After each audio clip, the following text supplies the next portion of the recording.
বলা হয় শেষ ভালো যার সব ভালো তার, কিন্তু সিরিজের শেষ ম্যাচটা মনে রাখার মতো হলো না বাংলাদেশের। ব্যাটারদের আসা যাবার মিছিলের দিনে অস্ট্রেলিয়ার বিপক্ষে অসহায় বাংলাদেশ। এমনভাবে হারবে বাংলাদেশ শেষ ম্যাচে এসে কে ভেবেছিলেন এমন?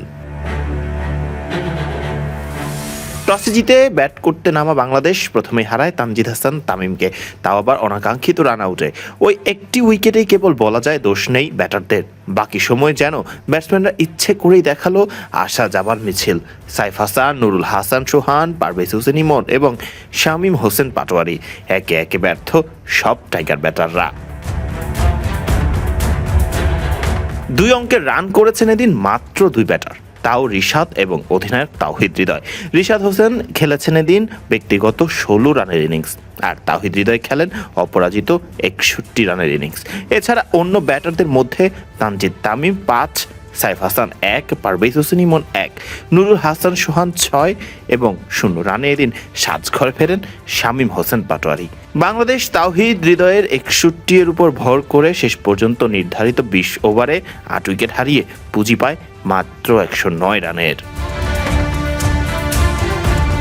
ছোট লক্ষ্যের উদ্দেশ্যে ব্যাট করতে নামা অস্ট্রেলিয়া চাপমুক্ত থেকেই ম্যাচ জয়ের দিকে এগোতে থাকে।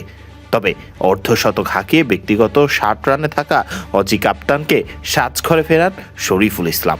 জশ ইংলিশকে সাজঘরে ফেরানোর কাজটি করেন নাসুম আহমেদ। শেষ দিকে আবার রিশাদ ফেরান কুপার কোনলিকেও। তবে ততক্ষণে ম্যাচ থেকে ছিটকে গেছেই বাংলাদেশ। অজিদের কাছে ঘরের মাঠে টি-20 সিরিজ হেরে হোয়াইটওয়াশ হয়ে সিরিজ শেষ করল বাংলাদেশ। জয় দিয়ে ওয়ানডে সিরিজ শুরু করে দ্বিতীয় ম্যাচ জিতেও ওয়ানডে সিরিজ নিজেদের করে নিয়েছিল টাইগাররা। প্রথমবার অজিদের ওয়ানডে সিরিজ হারানোর পাশাপাশি সুযোগ ছিল ওয়ানডেতে প্রথমবার অজিদের হোয়াইটওয়াশ করারও। তবে ওয়ানডে সিরিজের শেষ ম্যাচ জেতা সহ টানা 3 ম্যাচ জিতে উল্টো বাংলাদেশকেই টি-20 সিরিজে হোয়াইটওয়াশের লজ্জা দিয়ে নিজেদের সফর শেষ করল মাইটি অস্ট্রেলিয়া। ফরদিন রহমান সকাল, বিডি ক্রিক টাইম।